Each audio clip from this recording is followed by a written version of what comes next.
Hello everyone. This is the pre-market report video for today, 26th February 2024 for the Indian stock market in terms of Nifty and Bank Nifty. First, let's have a quick recap what happened on last Friday. Nifty wise, in line with the US market positivity, it opened positive, but it was dragged down mainly by IT stocks and banking, particularly PSU stocks. Here, for the IT stocks negativity, there is no definite reason, but one possible reason might be this upcoming 13th WTO Ministerial Conference, which is going to start today until coming Thursday. Because at present in that, India and other two only countries, those are advocating against extending this zero duty cross-border IT products and e-commerce moratorium. Hence, it's really important for this whole week, we have to keep an eye out on the WTO conference for any major changes, not just for IT stocks but all other IT products as well. About banking stock weakness, on Friday morning, Goldman Sachs downgraded SBI, ICICI Bank and Yes Bank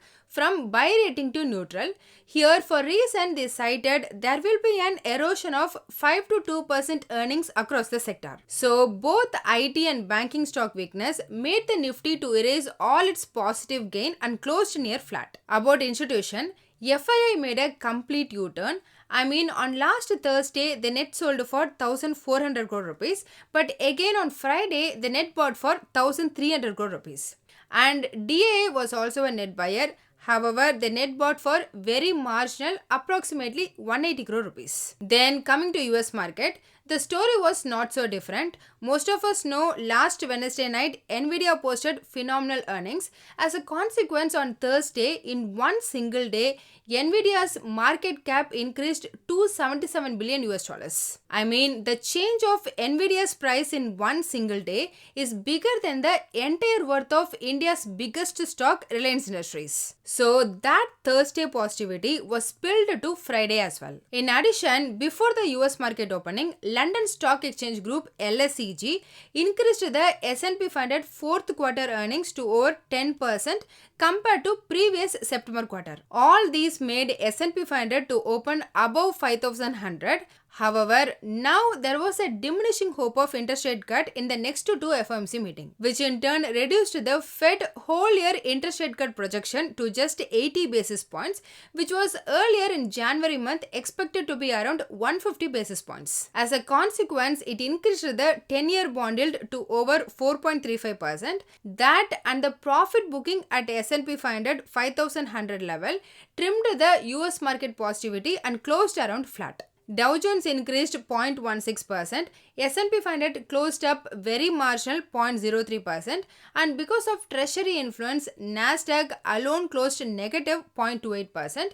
Despite all this, the major positive thing to notice, VIX dropped around 5% and moved to 13.75 from above 14.5 on last Thursday. Again, the same rate cut negativity and the February month oil delivery data made the oil price to drop over 2.5%. At the time of this video, WTI crude trading at $76.5 US per barrel and Brent crude trading around $81 US per barrel. Regarding Indian ADR, in line with the Indian market, only Wipro closed positive because they announced new semiconductor manufacturing service business with Intel, which we already discussed in the last video. And all others, Infosys, ICICI Bank and HDFC Bank, all closed more negative than Indian market, which is not good. Despite negative Indian ADR and this near negative US market close, GIFT Nifty indicating the positive opening. On Saturday it closed at 22,290 and as per Friday spot market, at present there is no premium, equating that which indicates 50 to 80 points gap up opening today. So those were the things happened on Friday and Saturday. Now let's discuss new Indian market related info. First, about Reliance Industries.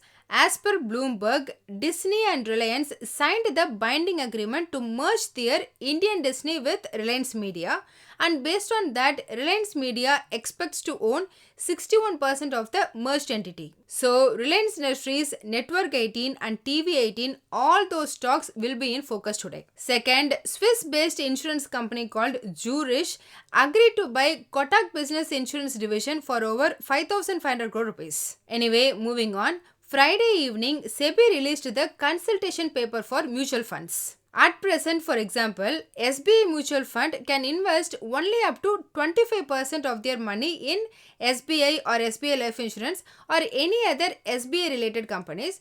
But as per this new paper, they can invest more up to 35%. So this consultation paper, if it passed means, then that is very positive for all those mutual fund parent related companies. Finally, about metal stocks, as per Steel Mint data, in January month, India's steel export increased 64% compared to a year ago and also reached the new 18-month high value, which generally we can consider as positive. So if no Chinese related negativity today, then probably steel stocks might trade positive. As a summary, S&P 500 and Dow Jones managed to close flat, but Nasdaq and Indian ADRs closed negative.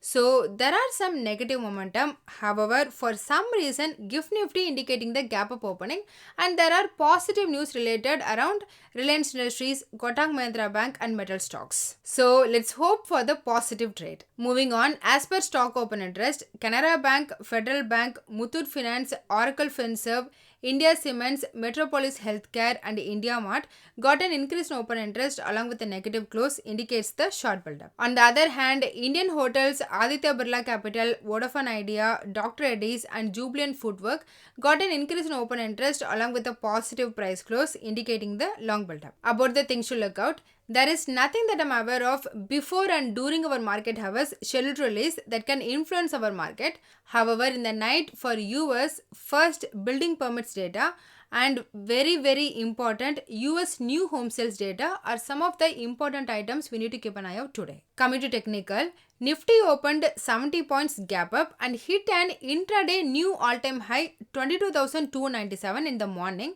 But as a overall, Nifty remained volatile and range bound for rest of the trading session and finally closed at flat to negative. Thus, on the daily chart, Nifty formed a bearish candlestick pattern but still continued higher high formation for 8th consecutive session. So basically, Nifty opened higher but failed to sustain the morning momentum, which means when it reached the higher level, there was an increase in selling pressure and caused the consolidation. However, on the weekly chart, Nifty increased 0.8% and formed a bullish candlestick pattern with upper and lower shadow with higher high and higher low formation. Hence, as a overall, combining both daily and weekly technicals, we can say there is a possibility of minor profit booking along with consolidation in the upcoming week with support at 21,900.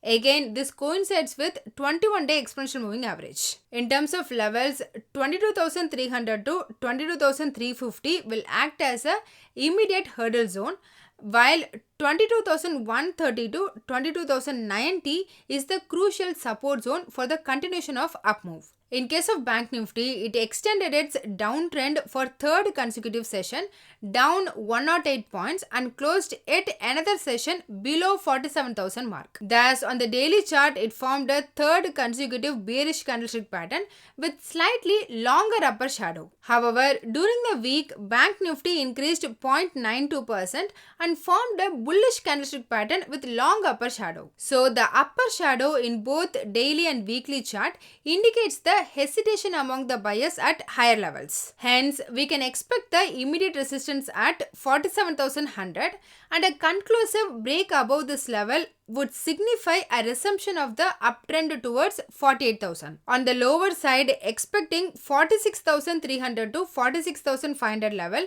to act as a formidable support as it coincides with 20-day exponential moving average and Fibonacci retracement immediate support. Then regarding options front, the maximum call option open interest was at 23,000 strike followed by 22,500 and 22,300 strike with new call option writing at 23,100 strike, then 22,300 and 23,000 strike.